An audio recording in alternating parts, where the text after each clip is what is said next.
اچھا بھائی جلدی سے ان کا جو اصل سوال تو رہ گیا وضو کا طریقہ. یہ وضو کا طریقہ سن لیں ذرا ایک دفعہ. وضو تو سب کو ہی کرنا آتا ہے, لیکن جو صحیح پراپر سنت طریقہ ہے نا اس سے لوگ وضو نہیں کرتے. نماز کا طریقہ تو بڑا لمبا ہے, اب وہ تو پوری کر کے دکھانا پڑے گا نا, تو وہ پھر کسی اور وقت انشاءاللہ. وضو میں جو ہے نا لوگ کیا کرتے ہیں, بہت زیادہ ہو گیا ہے, چھوٹے بچوں کا اور بڑوں کا لحاظ, یعنی تھوک اور ناک وغیرہ کپڑوں میں بدن پہ لگ جائے تو پاک ہوتے ہیں نا, پاک ہوتے ہیں. اگر نماز پڑھنے بلی اگر پاؤں چاٹنا شروع کر دے تو پاک رہے گا, بلی کا جھوٹا پاک ہے.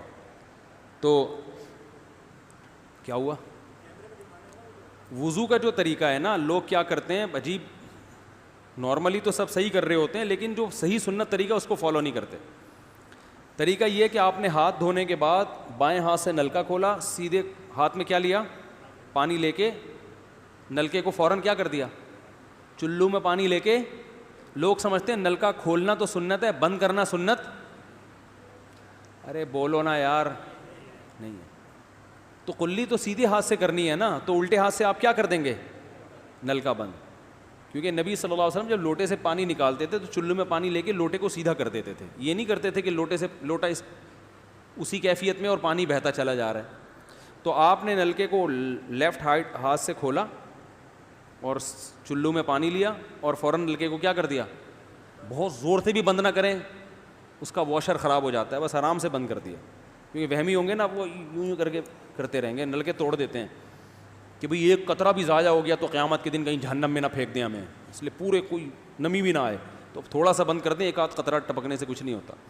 یہ لیا آپ نے, منہ میں کلی کی, مسواک کی, مسواک نہیں ہے تو انگلی سے دانت صاف کیے, غرارہ بھی کیا اگر روزہ نہیں ہے, ٹھیک ہے. پھر نلکا کھولا, پھر بند کیا, پھر کلی, اس طرح. پھر نلکا کھول کے دائیں ہاتھ میں پانی لیا, ناک میں نرم حصے تک پانی پہنچا کے اچھی طرح ناک کو صاف. اور نلکا پہلے وہ ویسے ہی بند ہو چکا ہے, اب ناک کو اچھی طرح صاف کریں سامنے والے کا خیال کر کے. آئی بات سمجھ, سامنے تو یہ نہیں ہوتا, وہ ہوتا ہے سامنے, اس کا زیادہ خیال کرنا پڑتا ہے کیونکہ بس زیادہ تفصیل میں نہیں جاتا ہوں.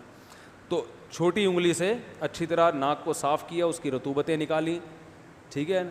پھر نلکا کھولا, دوبارہ پانی لیا, پھر اسی طرح ناک میں بولو بھائی ڈالا, اور نلکا اسی وقت جب چلو میں پانی بھر گیا نلکا اسی وقت کیا کر دیا. اللہ نے 2 ہاتھ اسی لیے دیے ہیں کہ اس سے نلکا بند کیا جائے اور اس سے کیا کیا جائے, کھولا جائے. تو پھر یوں کیا, پھر 3 دفعہ, 6 چلو پانی خرچ ہوا نا, چلو اس کو کہتے ہیں, 6 چلو پانی خرچ ہو گیا. پھر آپ نے کیا کیا, نلکا کھولا لیفٹ ہاتھ سے, جو اصل طریقہ ہے وہ تو یہ ہے, سیدھے ہاتھ میں پانی لے کے نلکا بند کیا اور سیدھے ہاتھ سے پانی پیشانی پہ ڈال کے دونوں ہاتھوں سے پھیلا لیا. 3 دفعہ اس طرح کیا.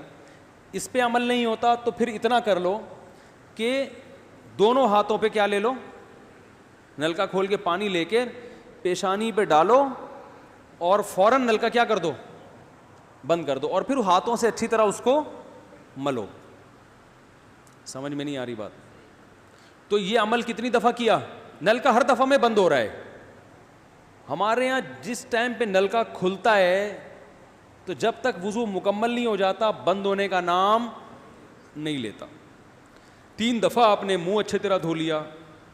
داڑھی ہے تو اس میں کیا کر لیا, بڑی داڑھی ہے, میری داڑھی ایسی, میں تو چلو سے پوری داڑھی دھو لیتا ہوں, چھوٹی سی داڑھی ہے, تو داڑھی میں خلال کر لیا آپ نے. اس کے بعد آپ نے بازو کیسے دھونے ہیں, بازو دھونے کا بھی یہ طریقہ ہے. لیفٹ ہاتھ سے چلو میں پانی لیا, جب سیدھے ہاتھ میں پانی آئے گا تو یوں کیا. قرآن میں کیا ہے کہ قمتم الی الصلاۃ فاغسلوا وجوہکم وایدیکم الی المرافق, اپنے ہاتھوں کو کوہنیوں تک دھو. بتایا دھونے کا عمل ہاتھ سے شروع ہوگا, ختم کہاں ہوگا, پانی یوں نہیں بہانا, اس طرح بہانا ہے پانی, یہاں سے یوں جائے. اور اس میں فائدہ یہ ہوتا ہے کہ بالوں کا جو رخ ہے نا نیچے کی طرف ہوتا ہے, جب پانی اپوزٹ سائڈ میں جاتا ہے تو اسکن اچھی طرح گیلی ہو جاتی ہے. سمجھ رہے ہو؟ تو آپ نے یوں لیا اور ہاتھ سے اچھی طرح ملا اس کو. ملنے پہ زیادہ زور لگانا ہے, ہم پانی پہ زیادہ زور لگا رہے ہوتے ہیں. پھر یہ بھی ہو سکتا ہے کہ دونوں ہاتھوں سے لو, دونوں ہاتھوں سے نلکا کھول کے دونوں ہاتھوں سے پانی لے کے, کیونکہ اس میں زیادہ پانی آ جاتا ہے, تو پانی لے کے آپ نے لیفٹ ہاتھ کو بھی یوں کیا نا, تاکہ یہ پانی بھی ادھر ٹرانسفر ہو اور یوں چلا جائے. اس طرح سے آپ نے دوسری دفعہ دھو لیا اور نل کا کیا کر دیا بند, پھر تیسری دفعہ بھی ایسا ہی کیا. یہ جو ہوتا ہے نا یوں یوں یوں یوں کر کے رگڑے لگا رہے ہیں نلکے کے نیچے ایسے, یہ نہیں ہوتا, یہ سنت طریقہ نہیں ہے. نبی جس برتن سے وضو کرتے تھے تو اس طرح چلو میں پانی لے کے اس طرح وضو کیا کرتے تھے, غسل اسی طرح ہو جاتا تھا.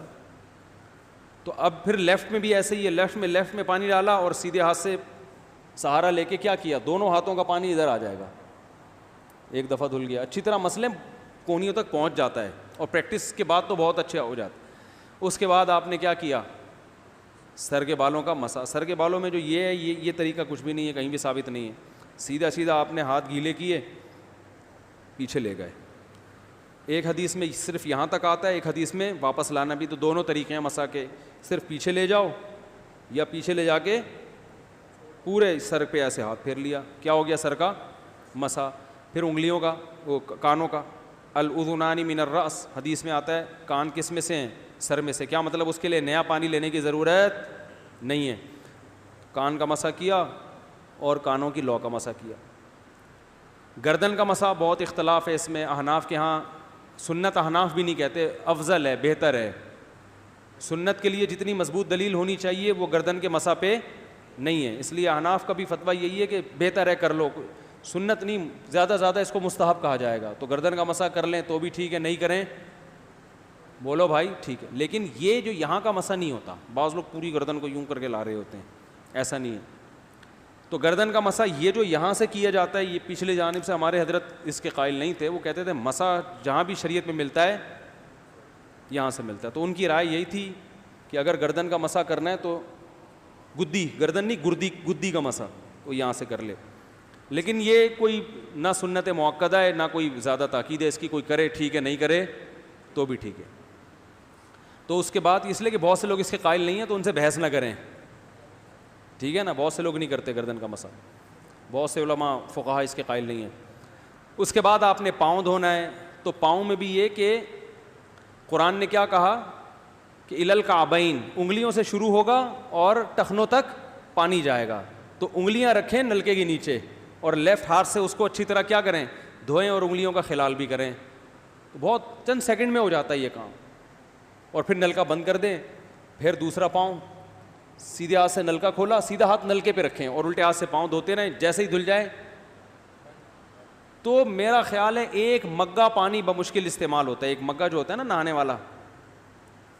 لیکن آج اگر جو لوگ وضو کر رہے ہیں نا, ان کا پانی اگر آپ دیکھ لو تو بالٹیوں کی بالٹیاں خرچ کر رہے ہوتے ہیں, اور معذرت کے ساتھ کم بختوں کا وضو پھر بھی نہیں ہوتا, پھر بھی ان کو شک ہوتا ہے کہیں کوئی جگہ خشک نہ رہ گئی ہو.